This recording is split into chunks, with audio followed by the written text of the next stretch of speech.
ಶ್ರೀ ಗುರುಭ್ಯೋ ನಮಃ. ಹಿಂದಿನ ದಿವಸಗಳಲ್ಲಿ ಕೃಷ್ಣ ಕಂಸನ ವಧೆಯನ್ನು ಮಾಡಿದ ಘಟನೆಯನ್ನ ನಾವು ನೋಡಿದ್ವಿ. ಅಲ್ಲಿಗೆ ಹರಿವಂಶದ ವಿಷ್ಣು ಪರ್ವದ 30ನೇ ಅಧ್ಯಾಯ ಮುಗಿದಿತ್ತು.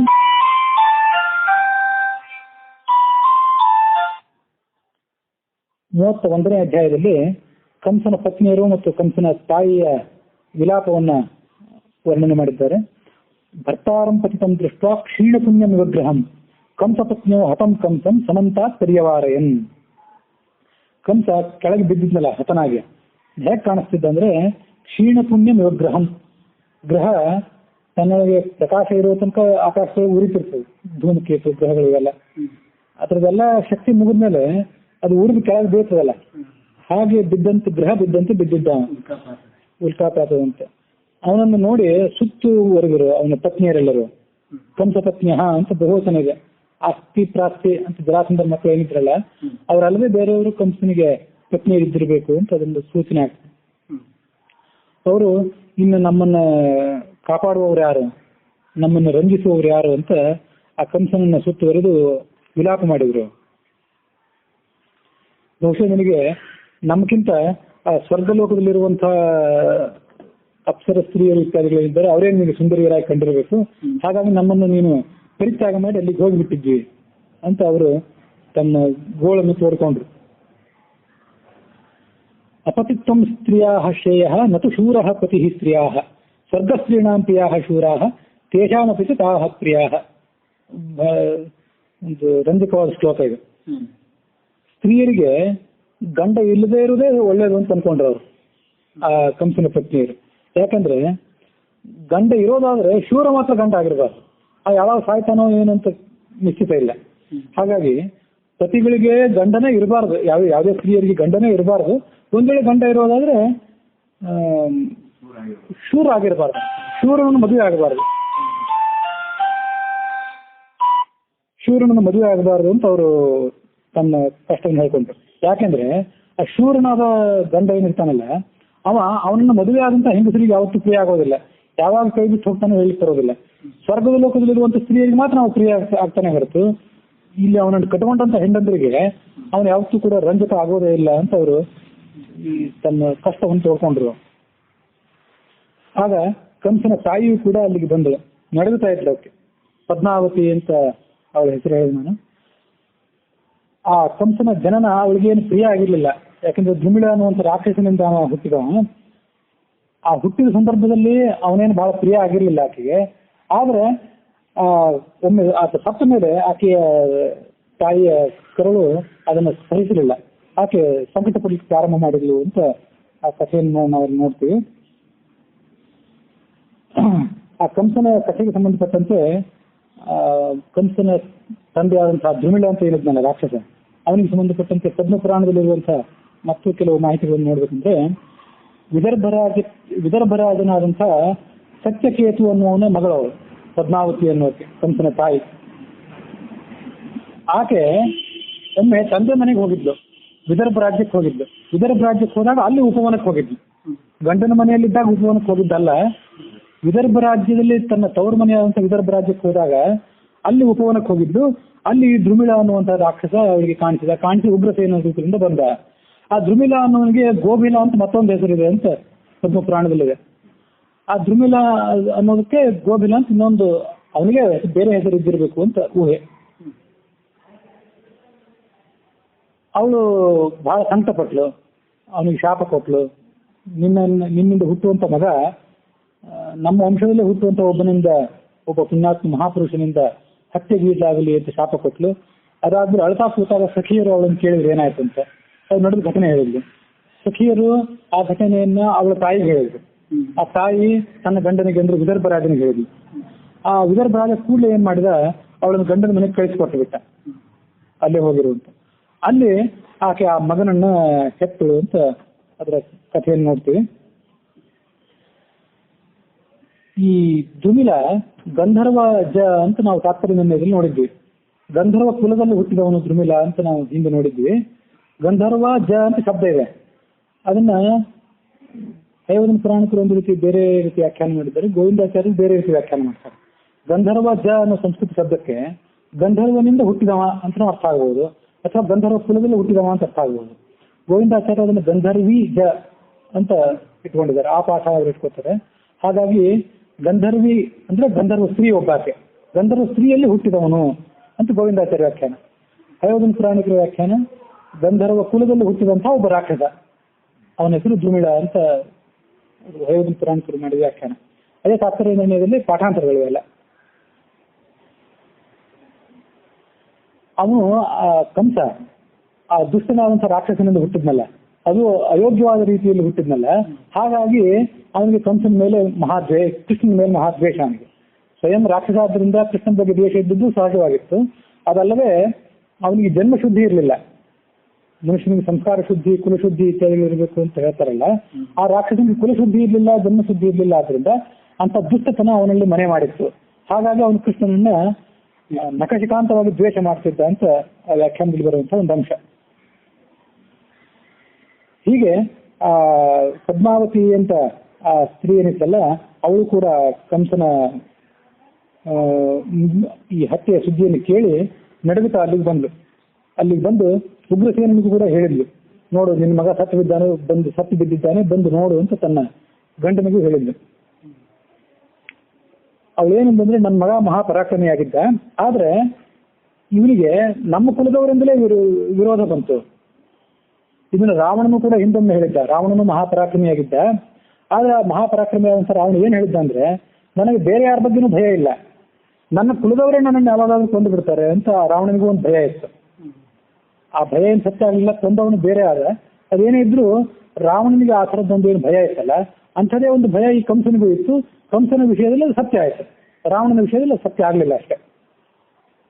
ಅಂತೂ ಜ್ಞಾತಿಗಳಿಂದಲೇ, ಬಂಧುಗಳಿಂದಲೇ ನನ್ನ ಮಗನಾಂಶ ಕಂಸನಿಗೆ ಮಹಾಭಯ ಮೊದಲೇ ಸೂಚಿತ ಆಗಿತ್ತು, ಅದು ಸತ್ಯ ಆಯಿತು ಅಂತ ತನ್ನ ಕಷ್ಟವನ್ನು ಹೇಳ್ಕೊಂಡ್ಲು. ಆಕೆ ಗಂಡನ ಕರೆದು ಹೇಳಿದ್ಲು, ಗಂಡನ ಕರೆದು ಈ ಮಗನಾದಂಥ ಕಂಸನಿಗೆ ಏನು ಉತ್ತರ ಕ್ರಿಯೆ ಇತ್ಯಾದಿಗಳಾಗಬೇಕಲ್ಲ, ಅದಕ್ಕಾಗಿ ವ್ಯವಸ್ಥೆ ಮಾಡುವಂತೆ ಕೃಷ್ಣನಿಗೆ ಹೇಳು ನೀನು ಅಂತ ಗಂಡನನ್ನು ಆಕೆ ಪ್ರೇರೇಪಿಸಿದಳು. ಮರಣಾಂತಾನಿ ವೈರಾಣಿ ಶಾಂತೇ ಶಾಂತಿರ್ಭವಿಷ್ಯತಿ ತೇತ ಕಾರ್ಯಾಣಿ ಮೃತಕ್ಕಿಂ ಅಪರಾಧ್ಯತೆ. ಮನುಷ್ಯ ಬದುಕಿರೋ ತನಕ ವೈರ, ಸತ್ತು ಹೋದ್ಮೇಲೆ ಮತ್ತೇನು ವೈರ ಇದೆ. ಹಾಗಾಗಿ ಮರಣಾಂತಾನೆ ವೈರಾಣಿ, ದ್ವೇಷ ಸಿಕ್ಕೋದೇನಿಲ್ಲದಿತ್ತು ಮನುಷ್ಯ ಬದುಕಿರೋ ತನಕ, ವೈರಿ ಬದುಕಿರೋ ತನಕ.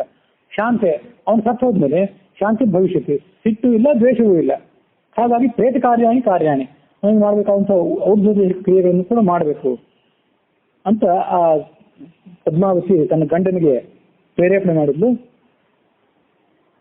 ಪ್ರೇರೇಪಣೆ ಮಾಡಿದ್ಮೇಲೆ ಆ ಬಳಿಕ ಕಂಸನ ತಂದೆಯಾದಂತಹ ಉಗ್ರಸೇನ ಕೃಷ್ಣನಿಗೆ ಮನವಿ ಮಾಡಿಕೊಂಡ, ಅವನ ಉತ್ತರ ಕ್ರಿಯೆಗಳಿಗೆ ವ್ಯವಸ್ಥೆ ಮಾಡುವಂತ.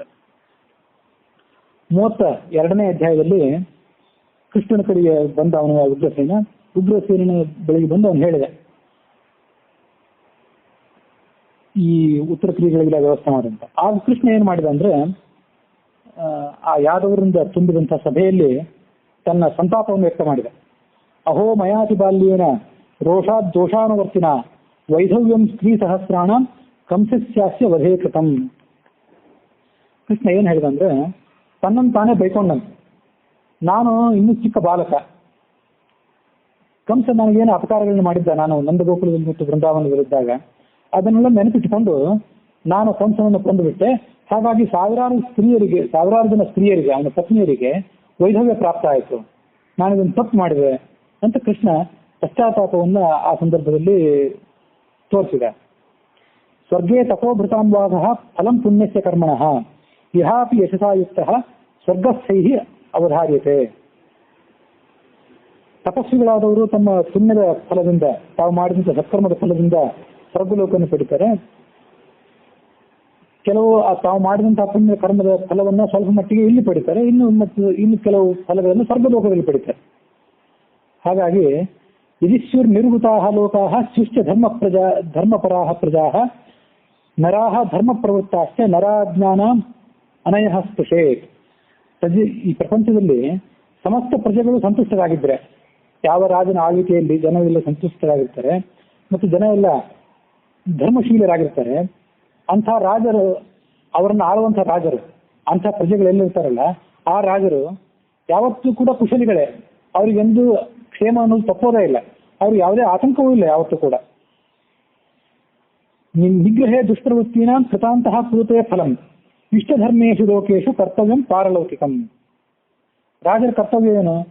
ತಾನು ಈ ಲೋಕದಲ್ಲಿ ಆಳ್ವಿಕೆ ನಡೆಸುವಾಗ ಸಜ್ಜನರನ್ನು ರಕ್ಷಣೆ ಮಾಡಬೇಕು, ದುರ್ಜನರನ್ನ ಆತ ಶಿಕ್ಷೆಗೊಳಪಡಿಸಬೇಕು. ಇಷ್ಟು ಆತರ ಮಾಡಿದ್ರೆ ಅವನಿಗೆ ಮುಂದೆ ಆತ ಗತಿಸಿದ ಮೇಲೆ ಅವನಿಗೆ ಸದ್ಗತಿ. ಆದ್ರೆ ಈ ಕಂಸ ತಾನು ಇಲ್ಲಿದ್ದಾಗ ಯಾವುದೇ ಸತ್ಕರ್ಮವನ್ನು ಮಾಡಲಿಲ್ಲ. ಆತ ನನಗೆ ತೊಂದರೆ ಕೊಟ್ಟದ್ದಲ್ಲದೆ ನಮ್ಮ ಜ್ಞಾತಿಗಳಾದಂತಹ ಎಲ್ಲ ಯಾದವರಿಗೂ ಕೂಡ ಭಯಂಕರನಾಗಿದ್ದ. ಹಾಗಾಗಿ ಅವನನ್ನು ನಾನು ವಧೆ ಮಾಡಬೇಕಾಯಿತು ಅಂತ ಕೃಷ್ಣ ತನ್ನ ಕಾರ್ಯವನ್ನು ಸಮರ್ಥನೆ ಮಾಡಿಕೊಂಡ. ಅತೀವ ದೇವಾಹ ರಕ್ಷಂತಿ ನರಂ ಧರ್ಮಪರಾಯಣಂ, ಧರ್ಮೋ ರಕ್ಷಿತ ರಕ್ಷಿತ ಅಂತ ನಾವು ಕೇಳ್ತೀವಲ್ಲ ಮೇಲಿನ ಮೇಲೆ, ಅಂಥದೇ ಒಂದು ಮಾತು ಹರಿವಂಶದಲ್ಲಿ ಬರೋ ಮಾತು. ನರಂ ಧರ್ಮಪರಾಯಣಂ, ಯಾವ ಮನುಷ್ಯ ಧರ್ಮವನ್ನು ನಂಬಿರ್ತಾನಲ್ಲ ಆ ಧರ್ಮವನ್ನು ನಂಬಿದಂತಹ ಮನುಷ್ಯನನ್ನ ದೇವತೆಗಳು ಯಾವತ್ತೂ ಕೈ ಬಿಡೋದಿಲ್ಲ. ಕರ್ತಾರಃ ಸುಲಭಾಹ ಲೋಕೆ ದುಷ್ಕೃತಸ್ಯ ಹಿ ಕರ್ಮಣಃ.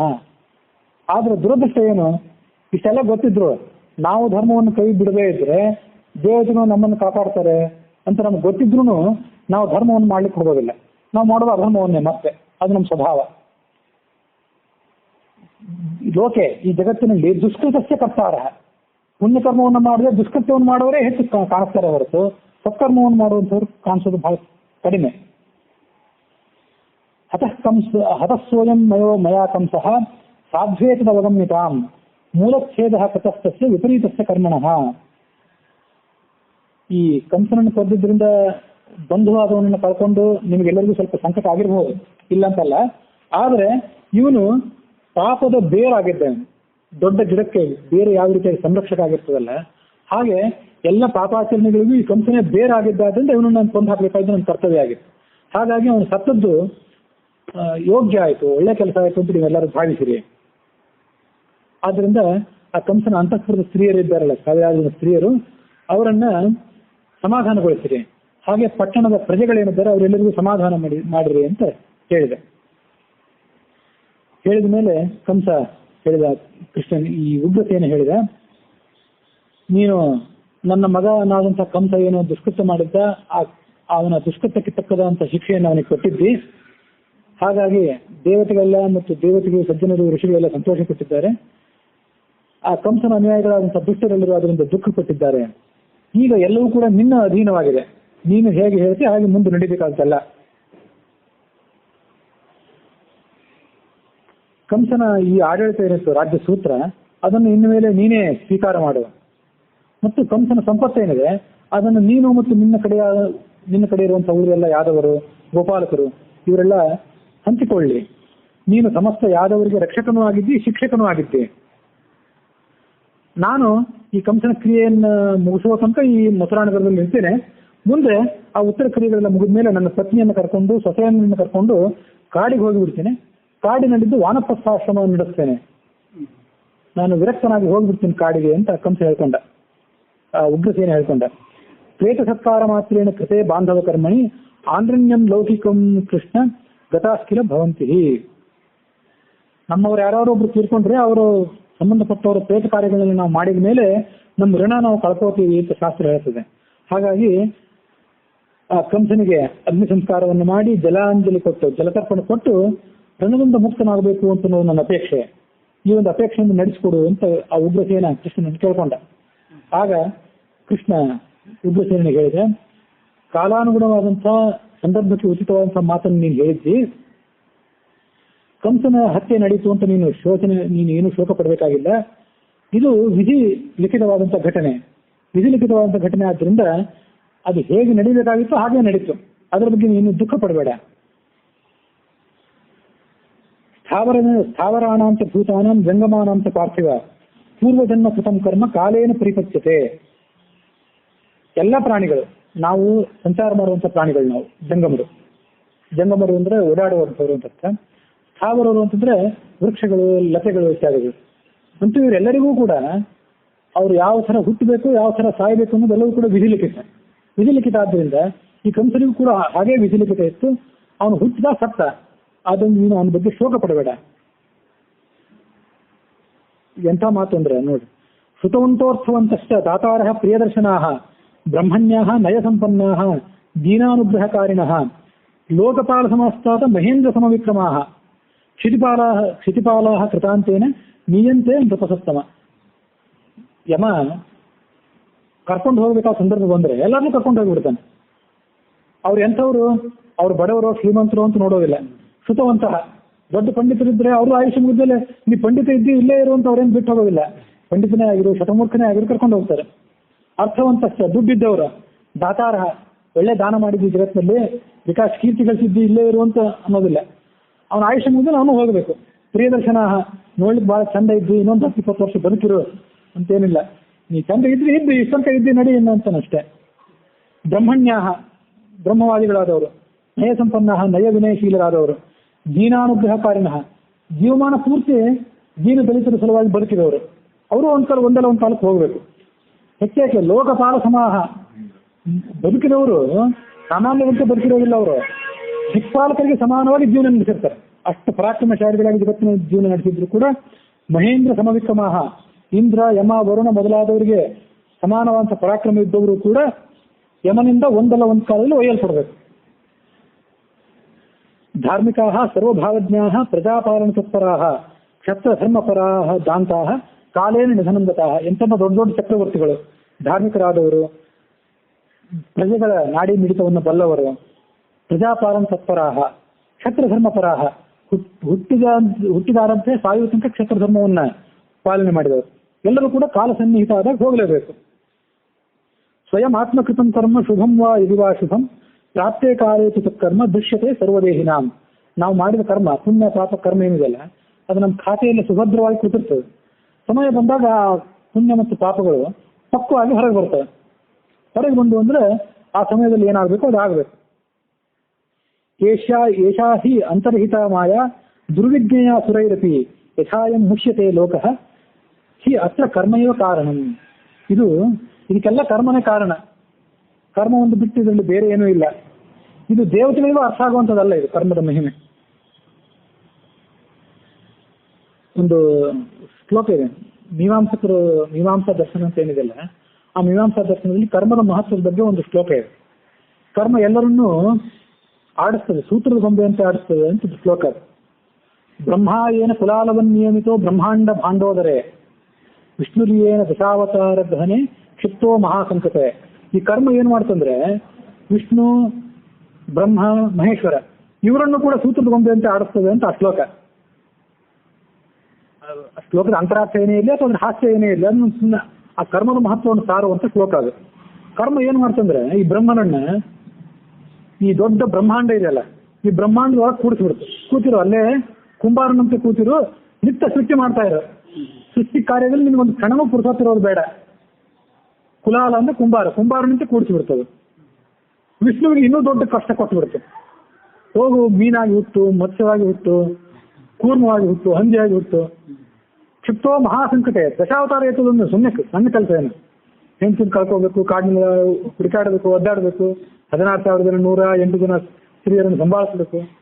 ಇಷ್ಟು ದೊಡ್ಡ ಕಷ್ಟ ದಶಾವತಾರದ ಸಂಕಟ ಅಂದ್ರೆ ಅದೇನು ಸುಮ್ಮನೆ ಸಣ್ಣ ಕೆಲಸ ಅಲ್ಲ ಅದು. ಅಂತ ಕಷ್ಟ ತಂದೊಡ್ಡು ಬಿಡ್ತು ಇದೇ ಕರ್ಮ ವಿಷ್ಣುವಿಗೆ. ರುದ್ರೋ ಏನು ಕಪಾಲ ಪಾಣಿಪುಟಕ್ಕೆ ಭಿಕ್ಷಾಟನಂ ಕಾರಿತ. ರುದ್ರನಿಗೆ ಇನ್ನೂ ಒಂದು ತಮಾಷೆ ಶಿಕ್ಷೆ ಕೊಡ್ತು.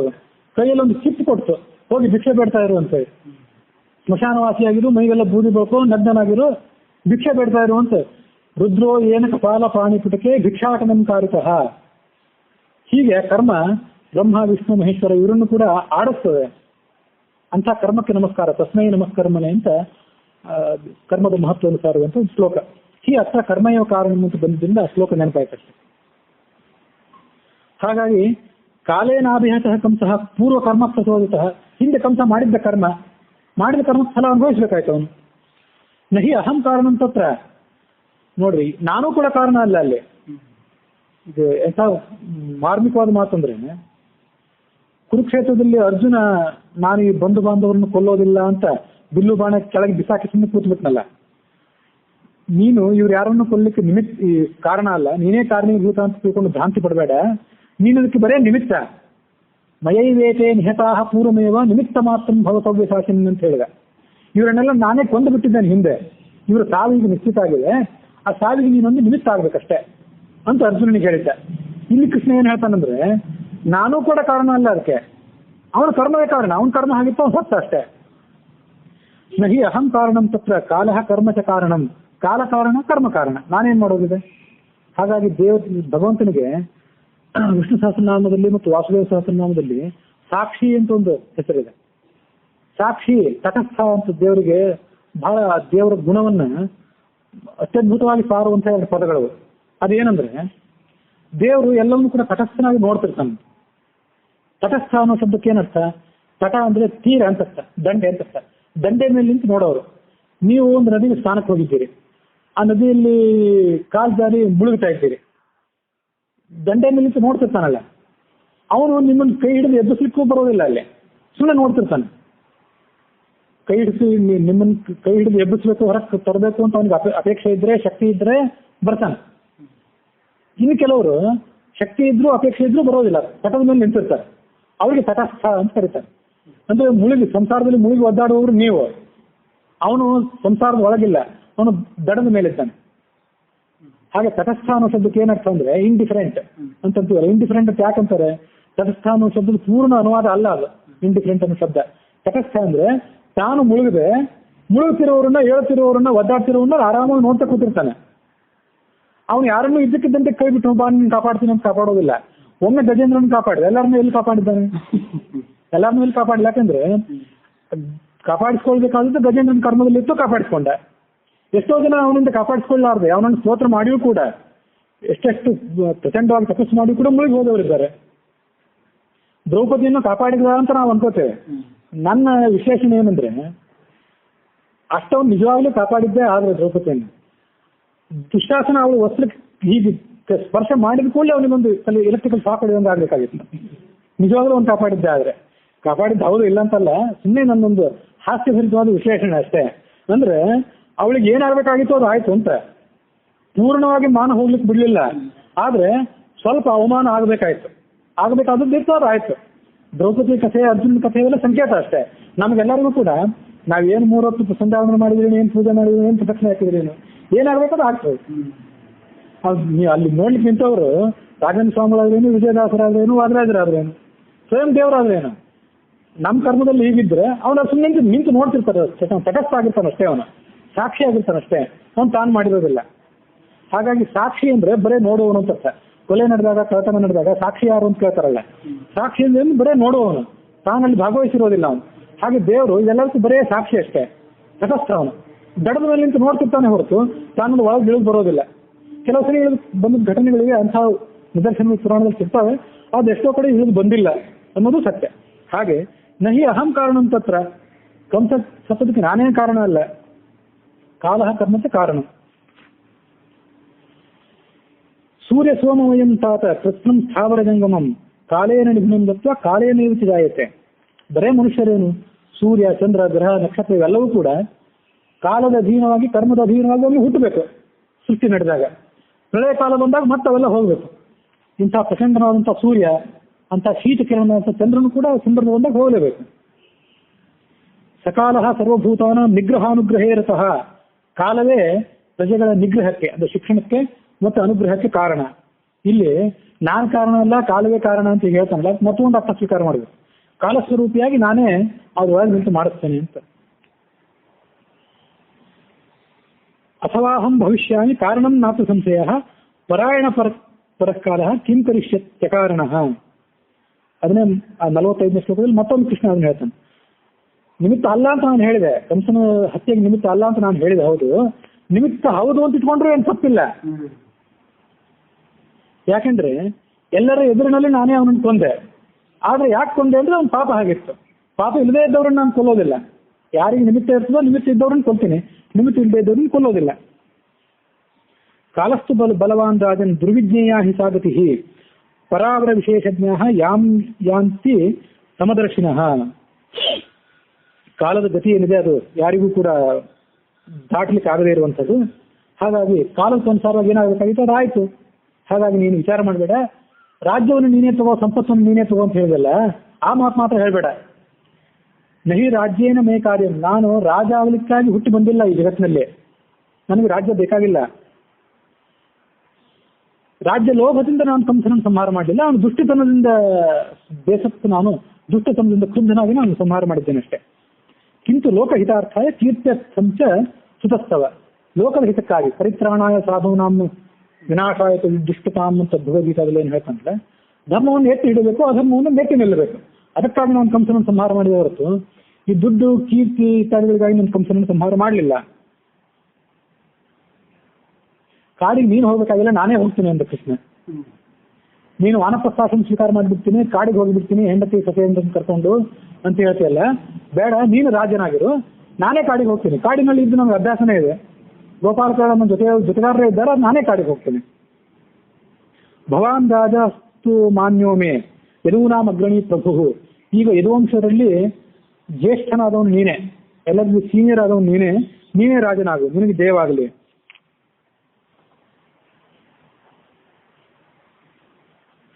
ಇಷ್ಟಾದ್ರೂ ನಿನಗೆ ಈ ರಾಜ್ಯವನ್ನು ಸ್ವೀಕಾರ ಮಾಡೋದು ಬೇಡ ಅಂತಿದ್ರೆ, ಇದು ನನ್ನ ಅನುಶಾಸನ ಅಂತ ತಿಳ್ಕೊ, ನನ್ನ ಆಜ್ಞೆ ಅಂತ ತಿಳ್ಕೊ, ನಾನು ಕೊಟ್ಟಿರೋ ರಾಜ್ಯ ನನ್ನದೇ ರಾಜ್ಯ ಅಂತ ತಿಳ್ಕೊ, ಕೃಷ್ಣಂದೇ ರಾಜ್ಯ ಅಂತ ತಿಳ್ಕೊ, ನೀನು ಅದನ್ನು ಸ್ವೀಕಾರ ಮಾಡಿ ನನ್ನ ಪ್ರತಿನಿಧಿಯಾಗಿ ರಾಜ್ಯವನ್ನು ಶಾಸನ ಮಾಡು ಅಂತ ಹೇಳಿದ್ರು. ಉಗ್ರಸೇನ ಸಂಕೋಚದಿಂದ ಮತ್ತು ದುಃಖದಿಂದ ತಲೆ ತಗ್ಗಿಸಿ ಕೂತು ಬಿಟ್ಟಿದ್ದ.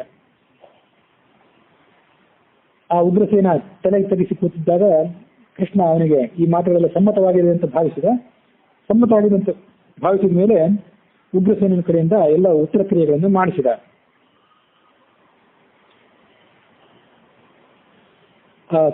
ಯಾದವರು, ಕೃಷ್ಣ ಇತ್ಯಾದಿಗಳೆಲ್ಲರೂ ಕೂಡ ಆ ಉಗ್ರಸೇನೆಯನ್ನು ಹಿಂಬಾಲಿಸಿದರು ಆ ಉತ್ತರ ಕ್ರಿಯೆಯನ್ನು ಮಾಡುವ ಸಲುವಾಗಿ. ಒಂದು ಪಲ್ಲಕ್ಕಿಯಲ್ಲಿ ಕಂಸನ ಆ ಪಾರ್ಥಿವ ಶರೀರವನ್ನು ಇಡಿಸಿದರು. ರಾತ್ರಿ ಕಳೆದು ಸೂರ್ಯೋದಯ ಆದಮೇಲೆ ಆ ಪಲ್ಲಕ್ಕಿಯಲ್ಲಿ ಇಡಿಸಿದ್ರು. ಯಥೋಚಿತವಾಗಿ ಯಮುನಾ ನದಿ ತೀರಕ್ಕೆ ತಗೊಂಡು ಹೋಗಿ ಅದಕ್ಕೆ ಬೇಕಾದಂತಹ ಸಂಸ್ಕಾರಗಳನ್ನು ಮಾಡಿದ್ರು, ದಹನ ಕ್ರಿಯೆಯನ್ನು ಮಾಡಿದರು. ಕಂಸನ ತಮ್ಮನಾದಂಥ ಸುನಾಮ ಸುಮಾತ್ರ ಅಂತ ಏನಿದ್ದಲ್ಲ ಅವನಿಗೆ ಮತ್ತು ಅವನು ಉಳಿದ ಸಹೋದರರು ಏನಿದ್ರಲ್ಲ ಅವರೆಲ್ಲರಿಗೂ ಕೂಡ ತಕ್ಕದಂಥ ಅಂತ್ಯ ಸಂಸ್ಕಾರವನ್ನು ಮಾಡಿದರು. ಅಕ್ಷಯಂ ಚಾಸ್ತು ಪ್ರೇತೇಭ್ಯ ಅಂತ ಎಲ್ಲರೂ ಜಲತರ್ಪಣ ಕೊಟ್ಟರು.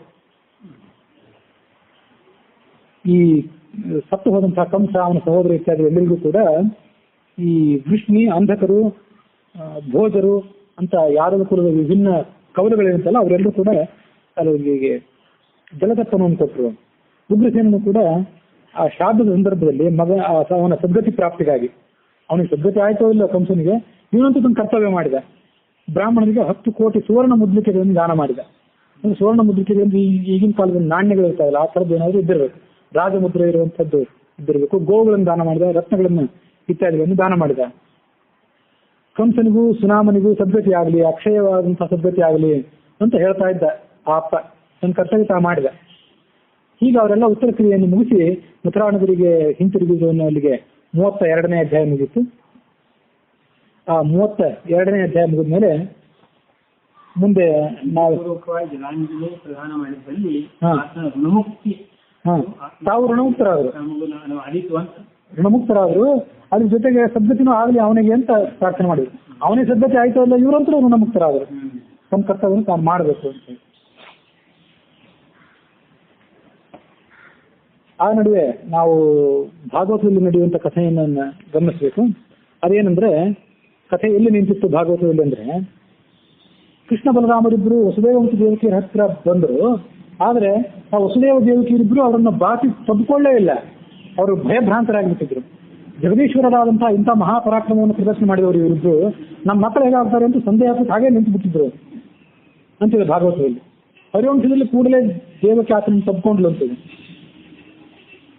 ಅದು ಕೃಷ್ಣನಿಗೆ ಅದು ಸಮುಚಿತವಾಗಿ ಕಾಣಲಿಲ್ಲ. ಇವರು ನನ್ನನ್ನು ಭಗವಂತ ಅಂತ ಭಾವಿಸುವುದು ಕೃಷ್ಣನಿಗೆ ಉಚಿತವಾಗಿ ಕಾಣಲಿಲ್ಲ. ಯಾಕೆಂತಂದ್ರೆ ಇಷ್ಟು ದಿವಸ ಅಂತೂ ಈ ದೇವಕಿಗೆ ಮಗನ ಸ್ನೇಹ, ಮಗನ ಸಾಮೀಪ್ಯ ಇರಲಿಲ್ಲ. ಇನ್ನು ಮುಂದಾದ್ರೂ ಮಗನ ಸಾಮೀಪ್ಯ, ಮಗನ ಸಹವಾಸ ಪಡೆದು ಆಕೆ ಸುಖಿ ಆಗಲಿ ಅಂತ ಅವನು ಅಪೇಕ್ಷೆ ಮಾಡಿದ. ಕೂಡಲೇ ಏನ್ ಮಾಡಿಬಿಟ್ಟಂದ್ರೆ ತನ್ನ ಮಾಯಾಜಾಲವನ್ನು ಬೀಸಿಬಿಟ್ಟ. ಮಾಯಾಜಾಲವನ್ನು ಬೀಸಿದ ಕೂಡಲೇ ಆ ಮಾಯಾಜಾಲದಿಂದ ಆವೃತರಾಗಿ ಆ ವಸುದೇವ ದೇವಕಿ ಇಬ್ಬರು ಕೂಡ ಎಂದಿನಂತೆ ತಮ್ಮ ಮಗ ಅಂತ ಭಾವಿಸಿದ್ರು. ಹಾಗೆ ಭಾವಿಸಿದ ಕೂಡಲೇ ಅವರನ್ನ ಅಪ್ಪ ಅಮ್ಮ ಅಂತ ಸಂಬೋಧನೆ ಮಾಡಿದ ಕೃಷ್ಣ. ಸಂಬೋಧನೆ ಮಾಡಿ ಅವ್ರ ಜೊತೆಗೆ ಮಾತಾಡಲಿಕ್ಕೆ ಪ್ರಾರಂಭ ಮಾಡಿದ. ನಾವಿಬ್ರು ನಿಮ್ಮ ಮಕ್ಕಳೇ, ನಿಮ್ಮ ಮುಖವನ್ನು ನೋಡ್ಬೇಕು ನಮ್ಗೆ ಅಪೇಕ್ಷೆ ಇತ್ತು. ಬಾಲ್ಯವನ್ನ ಸೌಗಂಧಾವಸ್ಥೆಯನ್ನು ನಿಮ್ಮ ಜೊತೆ ಕಳಿಬೇಕು ಅಂತ ಅಪೇಕ್ಷೆ ಇತ್ತು. ಆದರೆ ವಿಧಿಯ ವಿಲಾಸದಿಂದಾಗಿ ಅದು ಸಾಧ್ಯವಾಗಲಿಲ್ಲ. ಉಳಿದೆಲ್ಲ ಮಕ್ಕಳು ತಂದೆ ತಾಯಿಯಿಂದ ಜೊತೆಗಿದ್ದ ಆ ಸುಖವನ್ನ ತಾವು ಪಡಿತಾರೆ, ತಂದೆ ತಾಯಿಗಳಿಗೂ ಸುಖ ಕೊಡ್ತಾರೆ. ನಮ್ಗೆ ಆ ಸುಖ ಇಲ್ಲದಂತಾಯ್ತು. ಸರ್ವಾರ್ಥ ಸಂಭವೋ ದೇಹೋ ಜನಿತ ಪೋಷಿತೋ ಯತಃ ನತಯೋರ್ಯಾತಿ ನಿರ್ವೇಶಂ ಪಿತ್ರೋರ್ ಮರ್ತ್ಯ ಶತಾಯುಷ. ಧರ್ಮ, ಅರ್ಥ, ಕಾಮ, ಮೋಕ್ಷ ಅನ್ನುವಂಥ ಈ ಪುರುಷಾರ್ಥಗಳೇನಿವೆ ಅವೆಲ್ಲವಕ್ಕೂ ಸಾಧನೆ ನಮ್ಮ ಶರೀರವೇ. ಈ ಶರೀರ ಹುಟ್ಟಿದ್ದು ನಮ್ಮ ತಂದೆ ತಾಯಿಗಳಿಂದ ಮತ್ತು ಪೋಷಿಸಲ್ಪಟ್ಟಿದ್ದು ಅವರಿಂದಲೇ.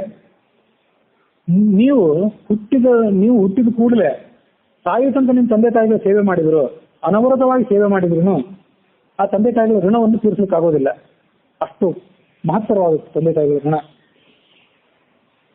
ಸಾಮರ್ಥ್ಯ ಇದ್ರೂ ಕೂಡ ನಾವು ನಮ್ಮ ತಂದೆ ತಾಯಿಗಳಿಗೆ ಸೇವೆ ಮಾಡದೇ ಇದ್ರೆ ಮತ್ತು ಅವರಿಗೆ ಬೇಕಾದಂಥ ಎಲ್ಲ ವ್ಯವಸ್ಥೆ ಮಾಡದೇ ಇದ್ರೆ, ಅವರು ವೃದ್ಧರಾಗಿರ್ತಾರೆ ನಾವು ವಯಸ್ಸಿಗೆ ಬಂದಾಗ, ಅವ್ರಿಗೆ ಬೇಕಾದಂಥ ಎಲ್ಲ ವ್ಯವಸ್ಥೆಯನ್ನ ನಮಗೆ ಶಕ್ತಿ ಇದ್ದಾಗಲೂ ನಾವು ಮಾಡದೆ ಹೋದ್ರೆ ನಾವು ಸತ್ತ ಮೇಲೆ ಅದರ ಪ್ರತಿಫಲವನ್ನು ನಾವು ಉಣಬೇಕಾಗ್ತದೆ. ಏನಂದ್ರೆ ಎಂಥ ಕ್ರೂರ ಪ್ರತಿಫಲ ಅಂದ್ರೆ, ಅಲ್ಲಿ ನಾವು ಹಸಿವು ಅಂತ ಒದ್ದಾಡ್ತಿರ್ತೀವಲ್ಲ ನರಕದಲ್ಲೇ, ಹಸಿವಾಗ್ತಿದೇನೋ ಅಂತ ಕೇಳ್ತಾರೆ ಯಮಕಿಂಕರು. ಹೌದು ಬಹಳ ಹಸಿವು, ಬಹಳ ನೀರಡಿಕೆ ಅಂತ ನೀವು ಅಂದ್ರೆ ಶಸ್ತ್ರ ತಗೊಂಡು ನಿಮ್ಮ ಮೈಯನ್ನೇ ಕೊಚ್ಚುತ್ತಾರೆ. ನಿಮ್ಮ ಮೈಯನ್ನೇ ಕೊಚ್ಚಿ ನಿಮ್ಮ ಮಾಂಸವನ್ನೇ ನಿಮ್ಮ ರಕ್ತವನ್ನೇ ನಿಮಗೆ ತಿನ್ಲಿಕ್ಕೆ ಕೊಡ್ತಾರೆ. ತಂದೆ ತಾಯಿಗಳ ಸೇವೆಯನ್ನು ನಾವು ಇಲ್ಲಿ ಇದ್ದಾಗ ಶಕ್ತಿ ಇದ್ರೂ ಮಾಡದೇ ಇದ್ರೂ ಪ್ರತಿಫಲವಾಗಿ. ಹಾಗಾಗಿ ಇದು ಪ್ರತಿಯೊಬ್ಬ ಮನುಷ್ಯನದು ಕರ್ತವ್ಯ, ತಂದೆ ತಾಯಿಗೆ ಸೇವೆ ಮಾಡಬೇಕಾಗುತ್ತೆ. ಯಾವ ಮನುಷ್ಯ ಸಮರ್ಥನಾಗಿದ್ರು ಕೂಡ ಮಾತರಂ ಪಿತರಂ ವೃದ್ಧಂ ಭಾರ್ಯಾಂ ಸಾಧ್ವೀಂ ಸುತಂ ಶಿಶುಂ ಗುರುಂ ವಿಪ್ರಂ ಪ್ರಪನ್ನಂತೆ ಕಲ್ಪೋಭಿ ದತ್ ಸ್ವಸಂಭೃತಃ. ಇದು ಮನುಷ್ಯನ ಕರ್ತವ್ಯ. ಅದರಲ್ಲೂ ಗೃಹಸ್ಥನಾದವನು ತಾಯಿ, ತಂದೆ, ವೃದ್ಧನಾದಂಥ ಯಾವುದೇ ವ್ಯಕ್ತಿ, ನಿಮ್ಮ ತಂದೆ ತಾಯಿಗೂ ಇರ್ಬೋದು ಮತ್ತು ಯಾರೇ ವೃದ್ಧನೂ ಇರ್ಬೋದು, ಮತ್ತು ಪತ್ನಿ, ಬಾಲಕ, ಎಳೆ ಮಕ್ಕಳು, ಗುರುಗಳು, ಬ್ರಾಹ್ಮಣರು, ಶರಣಾಗತರಾದವರು, ಇವರೆಲ್ಲರನ್ನೂ ಪೋಷಣೆ ಮಾಡಬೇಕಾದ್ದು ನಮ್ಮ ಕರ್ತವ್ಯ. ನಾವು ವಯಸ್ಸರಾದ್ಮೇಲೆ ನಮ್ಮ ಸಂಪಾದನೆ ನಾವು ಪ್ರಾರಂಭ ಮಾಡಿದ್ಮೇಲೆ ತಂದೆ ತಾಯಿಗಳನ್ನ ಮತ್ತು ಬೇರೆ ಯಾವುದೇ ವೃದ್ಧರನ್ನ, ಶರಣಾಗತರನ್ನ, ಗುರುಗಳನ್ನ, ಯಾಕಂದ್ರೆ ನಮಗೆ ಕಲಿಸಿದಂತಹ ಗುರುಗಳು ನಮ್ಮನ್ನು ಹೆಚ್ಚು ಹೊತ್ತು ಕಾಪಾಡಿದಂಥ ತಂದೆ ತಾಯಿಗಳೆಲ್ಲ ಆವಾಗ ಮುದುಕರಾಗಿರ್ತಾರೆ. ಹಾಗಾಗಿ ಅವರನ್ನೆಲ್ಲ ನೋಡ್ಕೊಳ್ಬೇಕಾದ್ದು ನಮ್ಮ ಕರ್ತವ್ಯ. ನಾವು ಅದನ್ನು ಮಾಡದೇ ಇದ್ರೆ ನಾವು ಬದುಕಿದ್ದು ಸತ್ತಂತೆ, ಬದುಕಿರೋ ಮನುಷ್ಯ ಅಂತ ನಾವು ಅನ್ಸ್ಕೊಳ್ಳೋದಿಲ್ಲ. ಹಾಗಾಗಿ ನಿಮಗೆ ನಾವು ಸೇವೆ ಮಾಡಬೇಕಾಗಿತ್ತು. ನಾವಿಬ್ರು ಕೂಡ, ನೀವಿಬ್ರು ವೃದ್ಧರಾಗಿದ್ದೀರಿ, ಸಾಕಷ್ಟು ಸಂಕಟ ಪಟ್ಟಿದ್ದೀರಿ, ನಿಮ್ ಸೇವೆ ಮಾಡಬೇಕಾಗಿತ್ತು. ಆದ್ರೆ ಕಂಸನ ಭಯದಿಂದಾಗಿ ನಮಗೆ ಸೇವೆ ಮಾಡ್ಲಿಕ್ಕಾಗಲಿಲ್ಲ ಅಂತ ಕೃಷ್ಣ ಕಾರಣ ಹೇಳ್ಕೊಂಡ. ತನ್ನ ಒಂದು ಸುಮ್ಮನೆ ತೋರಿಕೆಯ ಕಾರಣವನ್ನು ತೋರಿಸ್ಕೊಂಡ ತನ್ನ ತಂದೆ ತಾಯಿಗಳಿಗೆ. ಕಂಸಾತ್ ನಿತ್ಯ ಉದ್ವಿಗ್ನ ಚೇತ ಸೋಹೋ. ಕಂಸ ಯಾವಾಗಲೂ ನಮ್ಮನ್ನು ಕೊಂದು ಬಿಡ್ತಾನೋ, ಯಾವ ರೂಪದಲ್ಲಿ ಯಾವ ರಾಕ್ಷಸನ ಕಳಿಸ್ತಾನೋ ಅಂತ ನಮಗೆ ಭಯ ಇತ್ತು. ಹೀಗೆ ಭಯ ಇದ್ದಿಂದಾಗಿ ನಿಮ್ಮ ಹತ್ರ ಬಂದು ನಿಮ್ ಸೇವೆ ಮಾಡ್ಲಿಕ್ಕೆ ನಮ್ಗೆ ಆಗಲಿಲ್ಲ. ಅದಕ್ಕಾಗಿ ನಮ್ಮನ್ನು ಕ್ಷಮೆ ಮಾಡ್ರಿ. ಕ್ಷಂತು ಮರ್ಹತಃ ತಾತ. ಆ ಭಗವಂತ ಅವರಲ್ಲಿ ಕ್ಷಮೆ ಕೇಳ್ಕೊಂಡ, ತಂದೆ ತಾಯಿಗೆ ಕ್ಷಮೆ ಕೇಳ್ಕೊಂಡ. ಹೀಗೆ ತನ್ನ ಮಾಯಾಜಾಲವನ್ನು ಅವನು ಬೀಸಿದಾಗಲೇ ಇವರು ವಿಮೋಹಿತರಾಗಿದ್ರು. ನಮ್ಮನ್ನು ಕ್ಷಮಿಸ್ರಿ ಅಂತ ಕೇಳ್ಕೊಂಡು ಅವರು ಪೂರ್ಣವಾಗಿ ಮೋಹಿತರಾಗಿದ್ರು. ನಿಜವಾಗ್ಲೂ ನಮ್ಮ ಮಕ್ಕಳೇ ಅಂತ ಭಾವಿಸಿ ಆ 10, 12, 13 ವರ್ಷ ಆಗಿದ್ದಿರ್ಬೇಕು ಕೃಷ್ಣ ಬಲರಾಮರಿಗೆ. ಅವರನ್ನ ತೊಡೆ ಮೇಲೆ ಕೂಡಿಸ್ಕೊಂಡು ಗಾಢವಾಗಿ ಹತ್ತಿಕೊಂಡು ಪರಮಾನಂದವನ್ನ ಪಡೆದುಕೊಂಡ್ರು. ಅವರಿಬ್ಬರಿಗೂ ಮಾತಾಡ್ಲಿಕ್ಕೆ ಆಗಲಿಲ್ಲ ವಸುದೇವ ದೇವಕಿಯರಿಗೆ.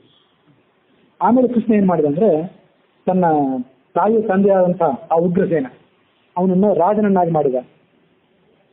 ಉಗ್ರಸೇನನ್ನ ರಾಜನನ್ನಾಗಿ ಮಾಡಿ ತಾನು ಅವನ ಅಧೀನನಾಗಿ ಮಥುರಾ ನಗರದಲ್ಲಿ ಸುಖವಾಗಿದ್ದ. ಅವನಿಗೆ ಹೇಳಿದಂತೆ, ನಾವೆಲ್ಲರೂ ನಿಮ್ಮ ಪ್ರಜೆಗಳಾಗಿದ್ದೀವಿ, ಏನು ಕಾರ್ಯ ಮಾಡಬೇಕು ಅಂತ ನೀನು ಈಗ ಸಿಂಹಾಸನದ ಮೇಲೆ ಕೂತು ನಮಗೆ ಆಜ್ಞಾಪನೆ ಮಾಡಿ, ನಿನ್ನ ಆಜ್ಞೆಯನ್ನು ಶಿರಸಾವಹಿಸಿ ನಾವು ನಡೆಸ್ತೇವೆ.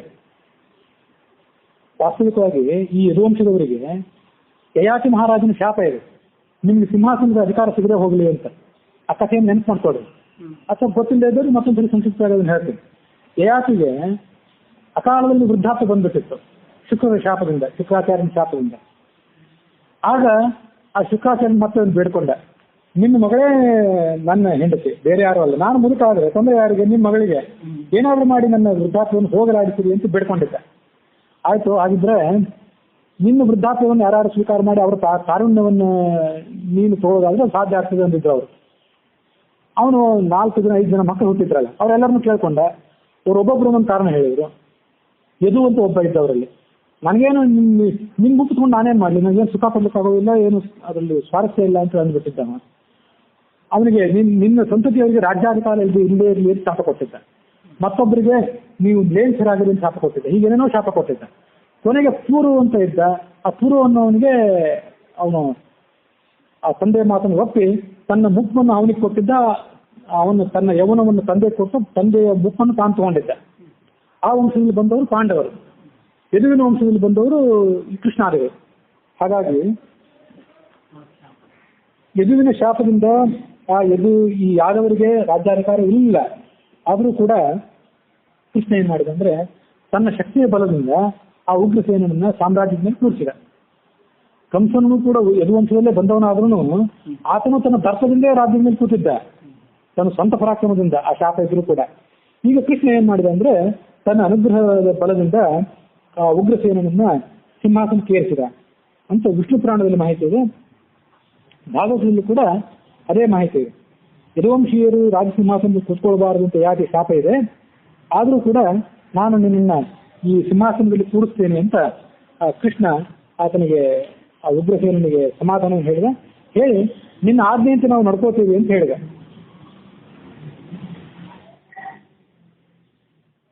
ಹೀಗೆ ಯದುಗಳು, ವಿಷ್ಣುಗಳು, ಅಂಧಕರು, ಮಧು, ದಾಶಾರ್ಹ, ಸಕುರ ಇದೇ ಮೊದಲಾದಂತಹ ಯದುವಂಶದ ಕವಲುಗಳು ಅವರೆಲ್ಲರೂ ಕೂಡ ಕಂಸನ ಕಾಲದಲ್ಲಿ ದೇಶ ಬಿಟ್ಟು ಓಡಾಡ್ಬಿಟ್ಟಿದ್ರು. ಹೆದರಿ ಕಂಸನ ಉಪಟಳ ದೇಶ ಅವರೆಲ್ಲರನ್ನು ಕರೆಸಿ ಅವರಿಗೆಲ್ಲರಿಗೂ ಯೋಗ್ಯವಾದಂಥ ಸ್ಥಾನಮಾನಗಳನ್ನು ಕೊಟ್ಟ, ಸಂಪತ್ತನ್ನು ಹಂಚಿ ನಿಮ್ಮ ಮನೆಯಲ್ಲಿ ನೀವು ಸುಖವಾಗಿರಿ ಅಂತ ಅವರಿಗೆ ವಾಸ ಮಾಡಲಿಕ್ಕೆ ವ್ಯವಸ್ಥೆ ಮಾಡಿಕೊಟ್ಟಿದ್ದ. ಆ ಕೃಷ್ಣ ಬಲರಾಮರ ಕೃಪೆಯಿಂದಾಗಿ ಯಾದವರಿಗೆ ಯಾವುದೇ ದುಃಖವಾಗಲಿ ಯಾವುದೇ ಭಯ ಆಗಲಿ ಏನೂ ಇರಲಿಲ್ಲ. ಯಾವತ್ತೂ ಅವರು ಸುಖವಾಗಿದ್ದರು. ಕೃಷ್ಣನ ಈ ಮುಖಕಮಲವನ್ನು ನೋಡ್ತಾ ಯಾದವರು ಮತ್ತೆ ಆ ಇಡೀ ಮಥುರಾನಗರದಲ್ಲಿದ್ದಂಥ ಎಲ್ಲ ಜನಗಳು ಸಂತೋಷದಿಂದ ಕಾಲ ಕಳೆದರು. ಈ ಕೃಷ್ಣನ ಅನುಗ್ರಹದಿಂದ ಇದೆಲ್ಲ ಸಾಧ್ಯ ಆಯಿತು ಅಂತ ಅಲ್ಲಿ ಭಾಗವತ ಹೇಳ್ತಿದೆ. ಭಾಗವತ ಹೇಳಿ ಮತ್ತೊಂದು ಮಾತು ಮತ್ತು ಬೇರೆ ಪುರಾಣದಲ್ಲಿ ಬರುವಂಥ ಮಾತು ಏನಂತಂದ್ರೆ, ಕೃತಯುಗದಲ್ಲಿ ಯಾವ್ಯಾವ ಧರ್ಮಗಳಿತ್ತಲ್ಲ ಆ ಧರ್ಮಗಳು ಈ ದ್ವಾಪರ ಯುಗದಲ್ಲೂ ಇತ್ತು ಅಂತ. ಕೃಷ್ಣ ಎಲ್ಲಿ ಇರ್ತಾನೆ, ಕೃಷ್ಣ ಇದ್ದಂಥ ಸಂದರ್ಭದಲ್ಲಿ ಆ ಪರಿಸರದಲ್ಲಿ ಸುತ್ತಮುತ್ತಲು ಯಾವುದೇ ಅಶಾಂತಿ, ಕಳವಳ, ಸಂಕಟ, ದುಃಖ ಯಾವುದೂ ಇರೋದಿಲ್ಲ. ದುರ್ಭಿಕ್ಷವೂ ಇರೋದಿಲ್ಲ, ರೋಗ ರುಜಿನಾದಿಗಳು ಇರೋದಿಲ್ಲ. ಅದು ಅವನ ಮಹಿಮೆ. ಹಾಗೆ ಆತ ಕೃಷ್ಣ ಅಲ್ಲಿ ಇದ್ದುದರಿಂದ ಆ ಇಡೀ ಮಥುರಾನಗರು ಯಾವತ್ತೂ ಕೂಡ ಸಂಪೂರ್ಣವಾಗಿ ಸುಭಿಕ್ಷವಾಗಿತ್ತು. ಕೃಷ್ಣಾಶ್ರಯೋ ವಸತಿ ಯತ್ರ ಜನೋಪಿ ತತ್ರ ವೃದ್ಧಿರ್ಭವೇತ್ ಕಿಮು ರಮಾಧಿಪತಿ ಅರ್ನಿವಾಸೆ. ಇದೇನು ದೊಡ್ಡ ಆಶ್ಚರ್ಯ ಅಲ್ಲ. ಯಾಕಂದ್ರೆ ಸ್ವಯಂ ಕೃಷ್ಣನೇ ಬರಬೇಕು ಅಂತಿಲ್ಲ. ಕೃಷ್ಣನ ಭಕ್ತರಾದಂಥವ್ರು, ಮಹಾಭಾಗವತರಾದವರು ಎಲ್ಲಾದ್ರೂ ಯಾವ್ದಾದ್ರು ಜಾಗದಲ್ಲಿದ್ರೆ ಆ ಜಾಗದಲ್ಲೇ ದೊಡ್ಡ ಸಮೃದ್ಧಿ ಇರ್ತದೆ ಯಾವಾಗಲೂ. ಇನ್ನು ಸ್ವಯಂ ಕೃಷ್ಣನೇ ಬಂದ್ಬಿಟ್ರೆ ಇನ್ನೇನು ಹೇಳೋದಿದೆ. ಹಿಂದೊಮ್ಮೆ ನಾನು ಹೇಳಿದ್ದೆ, ಶಂತನು ಅಂತೇಳಿ ಈ ಪಾಂಡವರ ಪೂರ್ವಜ ಏನಿದ್ದಲ್ಲ, ಆ ಶಂತನುವಿನ ಮಹತ್ವನೇ ಎಂಥಾದಿತ್ತು ಅಂದ್ರೆ ಅವನು ಯಾರನ್ನಾದ್ರೂ ಮುದುಕರನ್ನು ಮುಟ್ಟಿದ್ರೆ ಆ ಮುದುಕರಿಗೆ ಎಲ್ಲಾ ತರದ ರೋಗ ರುಜಿನಾದಿಗಳಲ್ಲಿ ಹೋಗಿ ಅವರು ಹೊಸ ಹುರುಪಿನಿಂದ ಕಂಗೊಳಿಸ್ತಿದ್ರು. ಇದು ಆ ಶಂತನುವಿನ ಮಹತ್ವ. ಇದು ಸಾಮಾನ್ಯ ರಾಜರಾದವರು ಅವರೆಲ್ಲ. ಸಾಮಾನ್ಯ ರಾಜರನ್ನ ನಮ್ಗಿಂತ ದೊಡ್ಡವರು, ಆ ವಿಷಯ ಬೇರೆ. ಆದ್ರೆ ಕೃಷ್ಣನಿಗೆ ಹೋಲಿಸಿದ್ರೆ ಅವರೆಲ್ಲ ತೀರಾ ಕೆಳಗಿನವರು. ಅಂಥವರಿದ್ದಾಗಲೇ ಇಂಥ ಒಂದು ಸುಭಿಕ್ಷೆಯ ಸಮೃದ್ಧಿ ಆಗ್ತದೆ ಅಂತಂದ್ರೆ ಸ್ವಯಂ ಕೃಷ್ಣನೇ ಅಲ್ಲಿ ಸನ್ನಿಹಿತನಾಗಿದ್ದಾಗ ಅಲ್ಲಿ ಇಂಥ ಒಂದು ಸುಖ ಸಮೃದ್ಧಿ ಇರ್ತದೆ ಅಂತ ಏನು ಹೇಳಬೇಕಾಗಿದೆ, ಬೇರೆ ಏನು ಹೇಳಬೇಕಾಗಿಲ್ಲ. ಹೀಗೆ ಆ ಮಥುರಾನಗರದಲ್ಲಿ ಸಕಲವಾದಂಥ ಸಮೃದ್ಧಿಯೂ ಅಲ್ಲಿ ಇತ್ತು. ಕೃಷ್ಣ ಅಲ್ಲಿ ಇದ್ದಿದ್ದರಿಂದ ಎಷ್ಟೋ ಜನ ಗೋಪ ಸ್ತ್ರೀಯರು, ಗೋಪ ಪುರುಷರು ಕೂಡ ಅವನ ಜೊತೆ ಬರ್ತಾ ಇದ್ರು. ಆ ಕೃಷ್ಣನ ಜೊತೆ ಅವರು ವಿಹಾರಕ್ಕೆ ಬರ್ತಾ ಇದ್ರು. ಅದಾದ್ಮೇಲೆ ಕೃಷ್ಣ ಬಲರಾಮರು ಈ ನಂದಗೋಪನನ್ನ ಸಮೀಪಿಸಿದ್ರು. ನಂದಗೋಪನನ್ನು ಮತ್ತು ಯಶೋಧೆಯನ್ನು ಸಮೀಪಿಸಿದ್ರು. ಯಶೋಧೆಯನ್ನು ಸಮೀಪಿಸಿ ಅವ್ರಿಗೆ ಹೇಳಿದರು, ನಾವು ನಂದಗೋಕುಲದಲ್ಲಿದ್ದಾಗ ಮತ್ತು ವೃಂದಾವನದಲ್ಲಿದ್ದಾಗ ನಮಗೆ ನೀವು ಎಲ್ಲ ಥರದ ಆರೈಕೆಯನ್ನು ಮಾಡಿದ್ದೀರಿ, ಲಾಲನೆ ಪೋಷಣೆಯನ್ನು ಮಾಡಿದ್ದೀರಿ. ಇದು ನಿಮಗೆ ಸಹಜವಾದಂಥ ಕರ್ತವ್ಯನೇ ನೀವು ಮಾಡಿದಿರಿ. ಯಾಕೆಂದ್ರೆ ಪಿತ್ರೋಹ ಅಭ್ಯುದಿಕಾ ಪ್ರೀತಿ ಆತ್ಮಜೇಶು ಆತ್ಮನೋಪಿಹಿ. ತಂದೆ ತಾಯಿಗಳಿಗೆ ಯಾವತ್ತೂ ಕೂಡ ತಮ್ಮ ಮಕ್ಕಳ ಮೇಲೆ ತಮ್ಗಿಂತ ಒಂದು ಹೆಚ್ಚಿನ ಪ್ರೀತಿ, ತಮ್ಮ ಶರೀರದ ಮೇಲೆ, ತಮ್ಮ ಆತ್ಮನ ಮೇಲೆ ಏನು ಪ್ರೀತಿ ಇರ್ತದಲ್ಲ ಅದಕ್ಕಿಂತ ಹೆಚ್ಚಿನ ಪ್ರೀತಿ ತಮ್ಮ ಮಕ್ಕಳ ಮೇಲೆ ಇರ್ತದೆ ಅಂತ. ಇದು ಶಾಸ್ತ್ರ ಸಿದ್ಧವಾದ ಮಾತು, ಎಲ್ಲರಿಗೂ ಅನುಭವ ಸಿದ್ಧವಾದ ಮಾತು. ಅಂಥ ಪ್ರೀತಿಯನ್ನು ನೀವು ನಮಗೆ ತೋರಿಸಿದ್ದೀರಿ.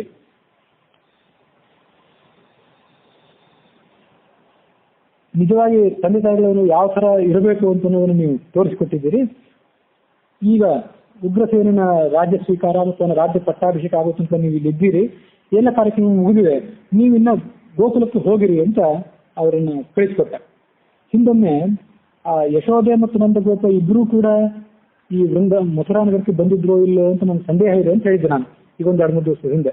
ನಂದಗೋಪ ಮಾತ್ರ ತನ್ನ ಅನುಯಾಯಿಗಳಂತ ಗಂಡಸರನ್ನು ಕರ್ಕೊಂಡು ಬಂದಿದ್ದ ಅಂತ ಹೇಳಿದೆ. ಆದ್ರೆ ಆ ಪತ್ನಿಯು ಕೂಡ ಅವನ ಸಪತ್ನಿಕನಾಗೆ ಆತ ಬಂದಿದ್ದ ಅಂತ ಈ ಭಾಗವತದ ಈ ಮಾತು ಮತ್ತು ತಾತ್ಪರ್ಯ ನಿರ್ಣಯದಲ್ಲಿ ಮುಂದೆ ಬರುವಂತ ಒಂದು ಮಾತಿನಿಂದ ನಾವು ಅರ್ಥ ಮಾಡ್ಕೊಳ್ಬೇಕು. ಸಪತ್ನಿಕನಾಗೆ ಆ ನಂದಗೋಪ ಯಶೋದೆ ಇವರೆಲ್ಲರೂ ಅಲ್ಲಿ ಬಂದಿದ್ರು. ಅವರನ್ನ ಕೃಷ್ಣ ಕಳಿಸ್ಕೊಟ್ಟ ಇದೆಲ್ಲ ಕಾರ್ಯಕ್ರಮಗಳು ಆದ ಬಳಿಕ.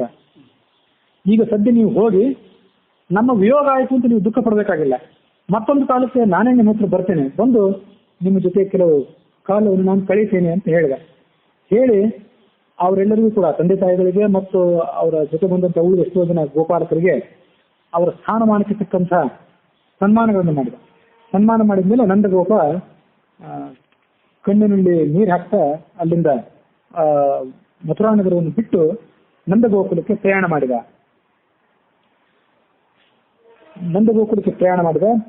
ಕೃಷ್ಣನನ್ನೇ ಯಾವಾಗಲೂ ಕೃಷ್ಣನ ಪಾದ ಕಮಲಗಳನ್ನು ತನ್ನ ಹೃದಯದಲ್ಲಿ ಯಾವತ್ತೂ ಸ್ಮರಣೆ ಮಾಡ್ತಾ ಆತ ವೃಂದಾವನದಲ್ಲಿ ವಾಸ ಮಾಡಿದ ಆ ನಂದಗೋಪ ಅಂತ ಆ ಕಥೆಯನ್ನು ನೋಡ್ತೀವಿ.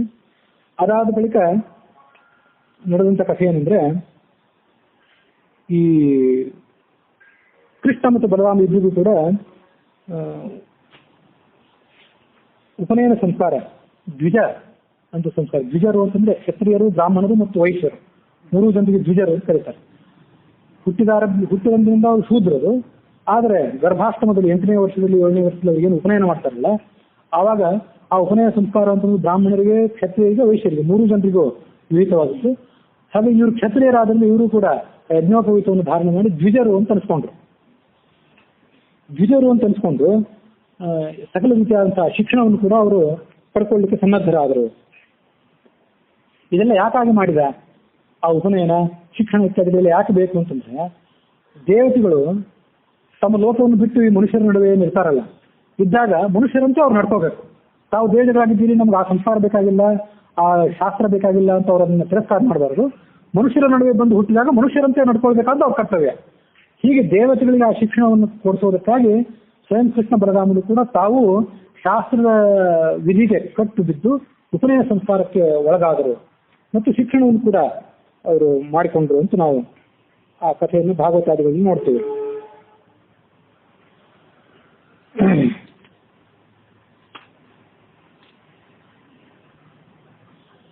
ಆದ ಮುಂದೆ ಶಿಕ್ಷಣಕ್ಕಾಗಿ ಎಲ್ಲಿ ಹೋದ ಅಂತಂದ್ರೆ, ಅವಂತಿಪುರದಲ್ಲಿ, ಅವಂತಿ ನಗರ ಅಂತ ಒಂದು ನಗರ, ಅದು ಉಜ್ಜಯಿನಿ ಅಂತ ಇವತ್ತಿನ ಮಧ್ಯಪ್ರದೇಶ ಏನಿದೆಲ್ಲ, ಮಹಾಕಾಲ ಅಂತ ಅಲ್ಲಿರುವಂತಹ ಶಿವನ ಹೆಸರು. ಆ ಉಜ್ಜಯಿನಿ ಈಗ ಮಧ್ಯಪ್ರದೇಶದಲ್ಲಿದೆ. ಅದಕ್ಕೆ ಅವಂತಿ ಅಂತ ಆ ಪರಿಸರಕ್ಕೆ, ಆ ಸುತ್ತಮುತ್ತಲಿನ ಸಾಮ್ರಾಜ್ಯಕ್ಕೆ ಹೆಸರು. ಆ ಅವಂತಿಪುರದಲ್ಲಿ ವಾಸ ಮಾಡ್ತಿದ್ದಂಥ ಸಾಂದೀಪನಿ ಅನ್ನುವಂಥ ಗುರುವಿನ ಬಳಿಗೆ ಧನುರ್ವಿದ್ಯೆಯನ್ನು ಕರೀಲಿಕ್ಕೆ ಹೋದ ಕೃಷ್ಣ ಅಂತ ಹರಿವಂಶದ 33ನೇ ಪರ್ವದಲ್ಲಿದೆ, 33ನೇ ಅಧ್ಯಾಯದಲ್ಲಿದೆ. ಆದ್ರೆ ಕೇವಲ ಧನುರ್ವಿದ್ಯೆಯನ್ನಲ್ಲ, ಅಲ್ಲಿ ಇದ್ದು ಆತ ಸಕಲ ವಿದ್ಯೆಗಳನ್ನು ಕಲಿತ. ಒಟ್ಟು ಕೃಷ್ಣ ಬಲರಾಮ ಅಲ್ಲಿದ್ದು ಎಷ್ಟು ದಿವಸ ಅಂದ್ರೆ, ನಮ್ಮಂತೆ 12 ವರ್ಷ ಅಲ್ಲ, 12 ವರ್ಷ 13 ವರ್ಷ ಗುರುಕುಲ ವಿದ್ಯಾಭ್ಯಾಸ ಅಲ್ಲ, ಕೇವಲ 64 ದಿವಸ. ಕೇವಲ 64 ದಿವಸ ಸಾಂದೀಪನಿ ಎನ್ನುವಂಥ ಗುರುವಿನ ಬಳಿಗೆ ಇದ್ರು. ಪ್ರತಿ ದಿವಸ ಒಂದೊಂದು ವಿದ್ಯೆಯನ್ನು ಕಲಿತು. 64 ವಿದ್ಯೆಗಳು ಒಟ್ಟಾರೆ, ಶಾಸ್ತ್ರ ವಿದ್ಯೆಗಳು ಮತ್ತು ಉಳಿದ ಲೌಕಿಕ ವಿದ್ಯೆಗಳು, ಶಸ್ತ್ರವಿದ್ಯೆ ಇತ್ಯಾದಿ ಎಲ್ಲವೂ ಕೂಡ. ಆ ಎಲ್ಲ ವಿದ್ಯೆಗಳನ್ನು ಕೂಡ ಅವರು 64 ದಿವಸಗಳು ಮಾತ್ರ ಅಲ್ಲಿದ್ದು ಕಲಿತಿರುವಂತ ಹರಿವಂಶದಲ್ಲಿ ಮತ್ತು ಶಾಸ್ತ್ರೀಯ ನಿರ್ಣಯದಲ್ಲಿ ಕಥೆ ಇದೆ. ಭಾಗವತ ಏನ್ ಹೇಳ್ತದೆ ಅಂದ್ರೆ, ಈ ವಸುದೇವ ಗರ್ಗಾಚಾರ್ಯ ಅನ್ನುವನ್ನು ಕರೆಸಿದ, ಅವನೇ ಕುಲಪುರೋಹಿತ. ಹಿಂದೆ ಆತನೇ ಇವರಿಗೆ ನಾಮಕರಣ ಸಂಸ್ಕಾರ ಮಾಡಿದ್ದ. ಆತನನ್ನೇ ಕರೆಸಿ ಆ ಕೃಷ್ಣ ಮತ್ತು ಬಲರಾಮರಿಗೆ ದ್ವಿಜಾತಿಗಳಿಗೆ ಸಮುಚಿತವಾದಂತಹ ಉಪನಯನವನ್ನು ಮಾಡಿಸಿದ. ಆ ಸಂಸ್ಕಾರವನ್ನು ಮಾಡಿಸಿ ಆ ಸಂದರ್ಭಕ್ಕೆ ತಕ್ಕಂತೆ ಆ ಗರ್ಗಾಚಾರ್ಯರಿಗೂ ಮತ್ತು ಅಲ್ಲಿ ನೆರೆದಂಥ ಉಳಿದೆಲ್ಲ ಬ್ರಾಹ್ಮಣರು ಜ್ಞಾನಿಗಳಿಗೂ ಕೂಡ ಅನೇಕ ರೀತಿಯಾದಂತಹ ದಾನವನ್ನು ಅವನು ಮಾಡಿದ. ಈ ಕಂಸ ಏನ್ ಮಾಡಿದ್ದ ಅಂದ್ರೆ, ಹಿಂದೆ ತನ್ನ ದುರಾಡಳಿತದಲ್ಲಿ ಈ ಬ್ರಾಹ್ಮಣರು ಏನು ದಾನ ತಗೊಂಡಿರ್ತಾರಲ್ಲ, ಗೋವುಗಳನ್ನು ಇತ್ಯಾದಿಗಳನ್ನೆಲ್ಲವನ್ನು, ಅವೆಲ್ಲ ಗೋವುಗಳನ್ನು ಅಪಹಾರ ಮಾಡಿಬಿಟ್ಟು ಕಂಸ. ಅವನೇನೇ ಯಾಕೆ ಅವನು ದುರಾಡಳಿತ ಅಂತ ಯಾಕೆ ಅಂತೀವಿ ಅಂದ್ರೆ ಇಂಥದೊಂದು ಕಾರ್ಯನೂ ಮಾಡಿದ್ದ. ಬ್ರಾಹ್ಮಣರ ಗೋವುಗಳೆಲ್ಲ ಅಪಹಾರ ಮಾಡಿಬಿಟ್ಟಿದ್ದ. ಆಗ ಇದೆಲ್ಲ ವಸುದೇವನಿಗೆ ಗೊತ್ತಿತ್ತು. ಅವನೇನ್ ಮಾಡಿದ ಅಂದ್ರೆ ಮತ್ತೊಮ್ಮೆ ಈಗ ಗೋದಾನ ಮಾಡಬೇಕು ಅಂತ ಸಂಕಲ್ಪ ಮಾಡಿ ಆ ಗೋವುಗಳನ್ನು ಕಳ್ಕೊಂಡಂತ ಬ್ರಾಹ್ಮಣರಿದ್ರಲ್ಲ ಅವರೆಲ್ಲರನ್ನೂ ಕರೆಸಿದೆ. ನಮ್ಮ ಕಂಸನ ಕಾಲದಲ್ಲಿ ನೀವು ಬಹಳ ಉಪದ್ರಕ್ಕೆ ಒಳಗಾಗಿದ್ದೀರಿ, ಈಗ ನಿಮ್ಗೆ ದಾನ ಕೊಡ್ತೀನಿ ತಗೊಳ್ಳಿ ಅಂತ ದಾನ ಮಾಡಿದ. ಅದು ಎಲ್ಲಿ ದಾನ ಮಾಡಿದಂದ್ರೆ ಹಿಂದೆ ಅವರಿಗೆ ಕೃಷ್ಣ ಮತ್ತು ಬಲರಾಮ ಹುಟ್ಟಿದಾಗ ತಾನು ಸೆರೆಮನಿಯಲ್ಲಿ ಇದ್ದಾಗ ತನಗೊಂದು ನಯಾಪೈಸೆ ದಾನ ಮಾಡಲಿಕ್ಕೂ ಶಕ್ತಿ ಇರಲಿಲ್ಲ ಅವಾಗ. ಆದ್ರೆ ಕೇವಲ ಮನಸ್ಸಿನಿಂದ ಆತ 10 ಲಕ್ಷ ಗೋವುಗಳನ್ನು ಕೊಡ್ತೀನಿ, 10 ಲಕ್ಷ ಅಥವಾ ಅದು 20 ಲಕ್ಷ, ನೀವು ತಗೊಂತ ಶಬ್ದ ಇದೆ, ನೀವು ತಗೊಂಡ್ರೆ 10 ಲಕ್ಷ ಅಂತ ಅರ್ಥ ಮಾಡ್ಕೋಬಹುದು ಅಥವಾ 20 ಲಕ್ಷ ಅಂತ ಅರ್ಥ ಮಾಡ್ಕೋಬೇಕು. ಸ್ವಲ್ಪ ಏನು ವ್ಯಾಖ್ಯಾನದಲ್ಲಿ ಅವತ್ತು ಹೇಳಿದ್ದಾರೆ, ಈಗ ನೆನಪಿಗೆ ಬರ್ತಿಲ್ಲ. ಅಂತೂ ಆವಾಗ ಏನು ಸಂಕಲ್ಪ ಮಾಡಿದ್ನಲ್ಲ, ಆ ಸಂಕಲ್ಪ ಮಾಡಿದ ಸಂಖ್ಯೆಗೆ ಅನುಗುಣವಾಗಿ ಇವತ್ತು ಆ ದಾನಗಳನ್ನ ಆ ಬ್ರಾಹ್ಮಣರಾದವರಿಗೆಲ್ಲರೂ ಕೂಡ ನಿಜವಾದ ರೂಪದಲ್ಲಿ ದಾನ ಮಾಡಿದ. ಆ ದಾನ ಇತ್ಯಾದಿ ಕ್ರಿಯೆಗಳೆಲ್ಲ ಆದಮೇಲೆ ರಾಮಕೃಷ್ಣರಿಬ್ಬರು ಕೂಡ ಬ್ರಹ್ಮಚರ್ಯ ವ್ರತನಿಷ್ಠರಾಗಿದ್ದು ಗಾಯತ್ರಿ ಮಂತ್ರದ ಪುರಸ್ಕರಣೆಯನ್ನ ಪ್ರಾರಂಭ ಮಾಡಿದರು. ಕುರಿಯಾಗನ್ಯನ್ನವಾ ಕುರಿಯಾದ್ ಮೈತ್ರೋ ಬ್ರಾಹ್ಮಣ ಉಚ್ಯತೆ. ಎಷ್ಟೆಷ್ಟೋ ದೊಡ್ಡ ದೊಡ್ಡ ಮಂತ್ರಗಳಿವೆ, ಗಾಯತ್ರಿ, ಅಷ್ಟಾಕ್ಷರ, ಕೃಷ್ಣ ಷಡಕ್ಷರ ಇತ್ಯಾದಿ. ಬೇರೆ ಯಾವುದೇ ಮಂತ್ರಗಳನ್ನು ನೀವು ಮಾಡಿ ಬಿಡಿ, ಆದ್ರೆ ಗಾಯತ್ರಿ ಮಂತ್ರವನ್ನು ಮಾತ್ರ ನಿತ್ಯ ಮಾಡಲೇಬೇಕು. ನಿತ್ಯ 3 ಬಾರಿ ಮಾಡಲೇಬೇಕು, 3 ಸಂಧ್ಯೆಗಳಲ್ಲಿ. ಮಾಡದೇ ಇದ್ರೆ ಅವನು ಬ್ರಾಹ್ಮಣ ಅಲ್ಲ. ಅದನ್ನು ಮಾಡ್ತಾ ಇರೋ ತನಕ ಅವನು ಬ್ರಾಹ್ಮಣ ಅಂತ ಶಾಸ್ತ್ರ ಏನಿದೆ. ಆ ಶಾಸ್ತ್ರಕ್ಕೆ ಅನುಸಾರವಾಗಿ ಅವರು ಗಾಯತ್ರಿ ಮಂತ್ರದ ಪುರಸ್ಕರಣವನ್ನು ಮಾಡ್ಕೊಂಡ್ರು. ಭಾಗವತವು ಕೂಡ ಅದೇ ಮಾಹಿತಿಯನ್ನು ಹೇಳ್ತದೆ. ಅವರು ಜ್ಞಾನ ಸಾಗರರು, ಬಲರಾಮ ಮತ್ತು ಕೃಷ್ಣ ಇಬ್ರು ಕೂಡ. ಹೀಗೆ ಜ್ಞಾನ ಸಾಗರರಾಗಿದ್ರು ಕೂಡ ಅವರು ಅವಂತಿಪುರದಲ್ಲಿ ಅಂದ್ರೆ ಉಜ್ಜಯಿನಿಯಲ್ಲಿ ವಾಸ ಮಾಡ್ತಿದ್ದಂಥ ಕಾಶ್ಯಪ ಗೋತ್ರೀಯನಾದಂಥ, ಅವನ ಗೋತ್ರದ ಮಾಹಿತಿಯು ಕೂಡ ಇದೆ. ಕಾಶ್ಯಪ ಗೋತ್ರೀಯನಾದಂತಹ ಸಾಂದೀಪನಿ ಅನ್ನುವ ಆಚಾರ್ಯನ ಸಮೀಪಕ್ಕೆ ಹೋಗಿ ಬ್ರಹ್ಮಚರ್ಯದಿಂದ ಇದ್ದು ಗುರುವಿಗೆ ಯಾವ ರೀತಿಯಾದಂಥ ಸೇವೆಯನ್ನು ಮಾಡಬೇಕೋ ಆ ರೀತಿಯಾದಂಥ ಸೇವೆಯನ್ನು ಮಾಡಿ ಶಿಕ್ಷಾ, ವ್ಯಾಕರಣ, ಛಂದಸ್ಸು, ನಿರುಕ್ತ ಮೊದಲಾದಂಥ ಅನೇಕ ಶಾಸ್ತ್ರಗಳನ್ನ ಅಧ್ಯಯನ ಮಾಡಿದ್ರು. ನ್ಯಾಯಶಾಸ್ತ್ರ, ತರ್ಕ ಇತ್ಯಾದಿಗಳನ್ನ ಅಧ್ಯಯನ ಮಾಡಿದ್ರು. ಸಂಧಿ, ವಿಗ್ರಹ, ಆಸನ, ದ್ವೈತ, ಆಶ್ರಯ ಅಂತ ಈ ರೀತಿಯಾಗಿ ರಾಜನೀತಿಗೆ ಸಂಬಂಧಪಟ್ಟಂತ ಅಂಗಗಳೇನಿವೆ ಅದನ್ನು ಕೂಡ ಅಧ್ಯಯನ ಮಾಡಿದ್ರು. ನಿಜವಾಗಿ ಹೇಳ್ಬೇಕಂದ್ರೆ ಎಲ್ಲ ವಿದ್ಯೆಗಳಿಗೂ ಅವರೇ ಪ್ರವರ್ತಕರು, ಎಲ್ಲ ವಿದ್ಯೆಗಳಿಗೂ ಅವರೇ ಗುರುಗಳು. ಅಂಥವರು ಆ ಗುರುವಿನ ಸಮೀಪದಲ್ಲಿದ್ದು ಮನುಷ್ಯರಂತೆ ವ್ಯವಹಾರ ಮಾಡಿ ತಾವು ಗುರುಗಳನ್ನ ಅನುಸರಿಸಿ ಆ ವಿದ್ಯೆಗಳನ್ನು ಕಲಿತರು. ಒಂದ್ಸರಿ ಹೇಳ್ಕೊಟ್ಟು ಸಾಕಾಗ್ತಿತ್ತು ಅವರಿಗೆ. ಇಡೀ ಜೀವಮಾನ ಕಳೆದ್ರೂ ಒಂದೊಂದು ವಿದ್ಯೆಯನ್ನು ನಮ್ಗೆ ದಡ ಮುಟ್ಲಿಕ್ಕೆ ಆಗ್ತದೆ ಅಂತ ಖಾತ್ರಿ ಇಲ್ಲ. ಅಂಥವ್ರಿಗೆ ಒಂದೊಂದು ದಿವಸದಲ್ಲಿ ಅವ್ರು ಇಡೀ ಅದನ್ನು ಕಲಿತರು. ಇದೆಲ್ಲ ರಾಮಕೃಷ್ಣಾದಿಗಳಿಗೆ ಏನು ದೊಡ್ಡ ಆಶ್ಚರ್ಯ ಸಂಗತಿ ಅಲ್ಲ. ನನಗೆ ಆಕಸ್ಮಿಕವಾಗಿ ನೆನಪಿಗೆ ಬಂದ ಸಂಗತಿ ಏನಂದ್ರೆ, ವಿಜೇಂದ್ರರು, ರಾಘವೇಂದ್ರ ಶ್ರೀಗಳ ಗುರುಗಳು ಸುಧೀಂದ್ರ ತೀರ್ಥರು, ಅವ್ರ ಗುರುಗಳಾದಂಥ ವಿಜೇಂದ್ರ ತೀರ್ಥರು ಏನಿದ್ರಲ್ಲ, ಅವರು 64 ಕಲೆಗಳಲ್ಲೂ ನಿಷ್ಣಾತರಾಗಿದ್ದರು. ಚಿತ್ರ ಬರೆಯುವುದು ಮತ್ತು ಮೂರ್ತಿಗಳನ್ನು ಕೆತ್ತುವುದು ಇತ್ಯಾದಿ ಸಕಲ ಕಲೆಗಳಲ್ಲೂ ಅವರು ನಿಷ್ಣಾತರಾಗಿದ್ದು ಅಂತ ನಾವು ಕಥೆಯನ್ನು ನೋಡ್ತೇವೆ. ಹೀಗೆ ಭಗವತ್ ಸ್ವರೂಪರಾದವರಿಗೆ ಅದಂತೇನು ದೊಡ್ಡ ಆಶ್ಚರ್ಯ ಸಂಗತಿನೇ ಅಲ್ಲ. ಆದ್ರೆ ಇತ್ತೀಚೆಗೆ ಕೂಡ ಅಂತ ಎಲ್ಲಾ ಕಲೆಗಳಲ್ಲೂ ನಿಷ್ಣಾತರಾದಂಥವರು ನಮ್ಮ ಸುತ್ತಮುತ್ತಲು ಇದ್ದರು ಅಂತ ನಾವು ಮಾಹಿತಿಯನ್ನು ಕೇಳ್ತೇವೆ ಬೇರೆ ಬೇರೆ ಕಡೆಯಿಂದ. ಹೀಗೆ ಏಕಸಂಧಿಗ್ರಾಹಿ ಅಂತ ಕರೀತಾರೆ. ಒಮ್ಮೆ ಹೇಳ್ಕೊಟ್ಟಿದ್ರು ಒಮ್ಮೆ ಯಾರು ತಿಳ್ಕೊಳ್ತಾರಲ್ಲ ಮತ್ತೊಮ್ಮೆ ಅದನ್ನು ಅವ್ರಿಗೆ ಹೇಳ್ಕೊಡುವ ಅವಶ್ಯಕತೆ ಇಲ್ಲ, ಮತ್ತು ಒಮ್ಮೆ ಅವರು ಕಲಿತದ್ದನ್ನು ಮರೆಯೋದಿಲ್ಲ ಅಂಥವ್ರಿಗೆ ಏಕಸಂಧಿಗ್ರಾಹಿ ಅಂತ ಕರೀತಾರೆ. ಕೇವಲ 64 ದಿವಸಗಳಲ್ಲಿ 64 ರೀತಿಯಾದಂಥ ಎಲ್ಲ ಕಲೆಗಳನ್ನು ಅವರು ಕಲಿಸುವ ಅಲ್ಲಿಗೆ ಇವತ್ತಿನ ಕಥೆ ಮುಕ್ತಾಯವಾಗ್ತದೆ. 64 ಕಲೆಗಳು ಯಾವುದು ಅನ್ನೋದ್ರ ವಿವರಣೆಯನ್ನು ನಾಳೆ ದಿವಸ ನೋಡೋಣ.